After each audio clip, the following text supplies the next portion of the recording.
Welcome to the Binoculars.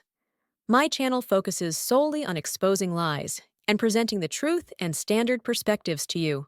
Okay, so let's have a conversation about lows. You've heard the term hitting an all-new low. Well, like most things, there's levels to this kind of stuff, and I didn't realize that we could go any lower. I thought that ABC's The View was the lowest of the low. You couldn't go lower than whatever product ABC is putting on there with Sunny Hostin, Joy Behar, Whoopi Goldberg, and the rest of them. But of course, the ladies at The View continue to show you that what you thought was impossible is actually, in fact, quite possible and quite easily achieved. Yep, you get where I'm going with this. They just hit a new all-time low. This time thanks to Whoopi Goldberg, of all people. Honestly, you'd expect it to come from Sunny Hostin. But nope, it's old Whoopi, who this time takes it to a whole other level. Whoopi Goldberg is currently facing some serious heat as she recently caused a boycott targeting a Staten Island bakery because supposedly, according to her claim, they refused her service purely because of her political beliefs. And of course, here's the kicker, pretty much as expected. It's total nonsense. More toxic, divisive, bull you-know-what coming from these hyper left-wing partisans. Let's have a conversation about it. Let me update you guys on everything that's going on. We got some stuff to get into, so let's roll the tape. All right, folks, so Whoopi Goldberg has officially hit a new low, and this time it's more pathetic than anything you could have possibly imagined. She's managed to once again expose her political hypocrisy for the world to see, and it's honestly a sight to behold. Whoopi Goldberg accuses a New York bakery of discriminating against her based purely on political views.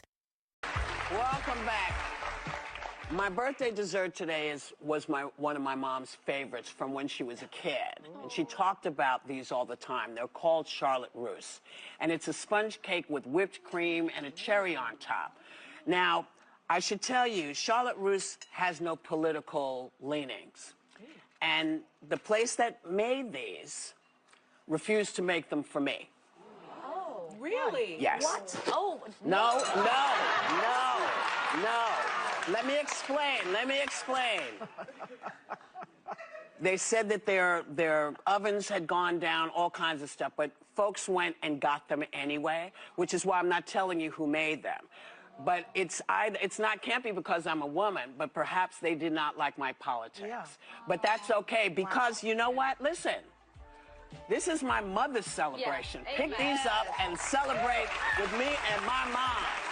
Thank you, everyone, for celebrating my birthday today. I want you all to have a great day. Take a little time to enjoy the view and never let folks get you down. So that's the accusation. Let's break down exactly what happened here. Whoopi Goldberg, in her typical melodramatic fashion, claims that a Staten Island bakery refused to serve her because of her political beliefs. Yep, as per usual, Whoopi, a multi-millionaire with a cushy job on The View, it's her job to sit there and say the dumbest things you've heard all week. Then she gets paid millions while she decides to play the victim card and claim that she's being discriminated against by a lovely family that makes cupcakes. And of course, like I said earlier, here's the kicker. Apparently, it was a blatant lie. At least that's what the other side's saying. The family that owns the bakery came forward recently, and here's what they revealed. Here's what they said happened, their side of the story. It's a community that I have to tell you, I'm so overwhelmed by the support between finding out yesterday this even happened, getting phone calls, and then people coming in, people from all over just supporting us in every way. We had phone calls yesterday from Alabama. Guy says, I'm going to give you $50, send it to a school, send them donuts, send them cupcakes. The support has been so overwhelming, and I know how hard my family has worked to keep this business alive, and I wish my father was here today to see this. He would never believe it. My bakers come in 2 or 3 in the morning just to have donuts and rolls for everybody to come in and say, we have the best rolls ever. And you know what? It took my whole family. It takes everybody, the community that comes every day to see us. We have this everyday conversation with everybody. How's the family? How's this? This is what makes Holtomans Holtomans.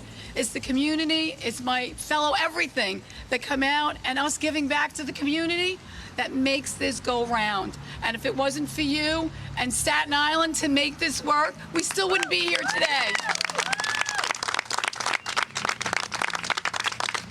So I know my brother, Billy, work hard. Joe, my baker in the back, is here 6 days a week. He gives his heart and soul to this place. And you know what? My father always said, you do what you love. I'm telling you, this is my heart. And I thank you so much for everybody come out and support us with the Holterman family. It means the world to me. It really does. Thank you so much. Oh, I wish my father was here today. Oh, good. So good. The goodness prevails. And just a little background for those who know, they had a boiler here. Again, it's been here 145 years. They had a boiler that was 60 or 70 years old. And the first week in November, guess what? It went on the fritz. They had to be replaced. And the reputation of Holterman's is impeccable, so rather than commit to something they couldn't guarantee, they said we can't do it. And the person who besmirched and defamed them took that as an insult to her. Well, get over it.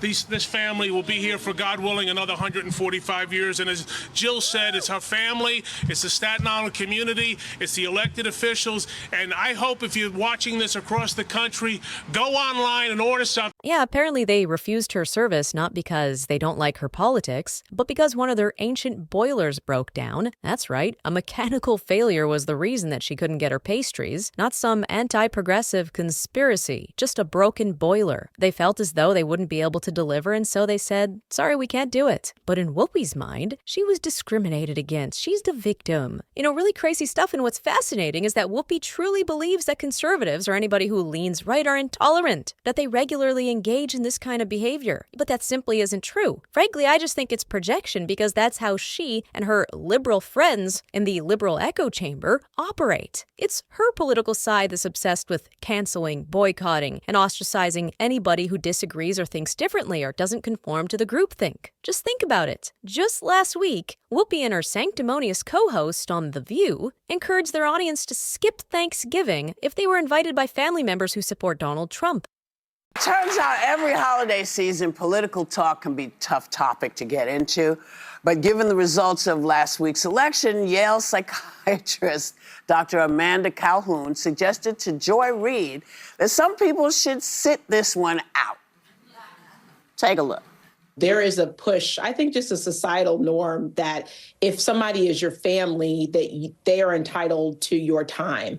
And I think the answer is absolutely not. So if you are going into a situation where you have family members, where you have close friends who you know have voted in ways that are against you, like what you said, against your livelihood, and it's completely fine to not be around those people and to tell them why, to say, I have a problem with the way that you voted because it went against my very livelihood and I'm not going to be around you this holiday. I need to take some space for me. I completely understand her point because I really do feel that this candidate, President-elect Trump, is just a different type of candidate.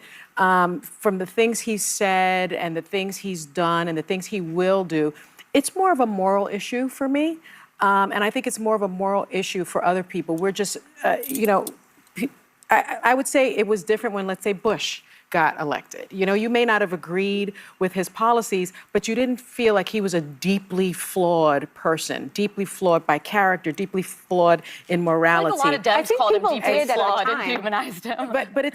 But you got to admit, they're very different figures. I mean, you along with Millie and along with John Kelly warned us about how deeply flawed he was as a candidate. And so I think when people feel that someone voted not only against their families, but against them and against people that they loved, I think it's okay to take a beat. Let's be crystal clear here. Whoopi and her friends are openly advocating for Americans to cut off their own family members over political disagreements. And yet Whoopi Goldberg has the audacity to paint conservatives as the ones who can't tolerate different opinions and are rejecting her service because of her political beliefs. Yeah, I'm pretty sure she jumped to conclusions here. I'm pretty sure this is nothing but pure projection, absolute projection. This whole bakery incident is just the latest example of how the left operates. They're quick to cry victim whenever it suits them, while simultaneously promoting division and exclusion. Whoopi Goldberg was all too ready to assume that a small business refused her service out of political spite because that's precisely the sort of thing that her side does all the time. Her accusations only serve to reveal her own twisted worldview. You know, instantly as I saw that accusation, I thought to myself, yeah, maybe, but I kind of have my doubts, because if we simply look at how conservatives actually behave in reality, it just doesn't line up with this kind of behavior. There have been some conservative boycotts, but they're generally rare and reserved for only extreme situations, like the Bud Light situation, for instance, or the teaching of critical race theory. Right-wing people simply don't behave this way. They can have conversations, they can disagree with people, and still be able to share the same space, but that is simply not the case for Whoopi Goldberg and the general radical left. They demand ideological purity. They want compliance, or you're not invited to the party. You have to agree with them, or you face accusations of racism, or every other ism you could imagine. You face boycotts or attempts to ruin your life. You know, I find this whole situation is almost like the perfect metaphor. Whoopi's little meltdown here says more about her own insecurities and bitterness than it does about any imaginary persecution of her based on her political beliefs. And once again, I think it shines a light on the toxic, divisive behavior that has become the left's trademark. They're not interested in unity. They thrive on creating enemies and sowing discord. And at this point, it's almost laughable how obvious and transparent it is. This was nothing but pure projection, another new low for the ladies at The View, and another totally embarrassing affair for the radical left. Anyways, that's pretty much what I got for you guys on this one. Hopefully you enjoyed the video. If you did, make sure to leave a like and possibly subscribe to the channel. Thanks for watching, and I'll see you on the next one.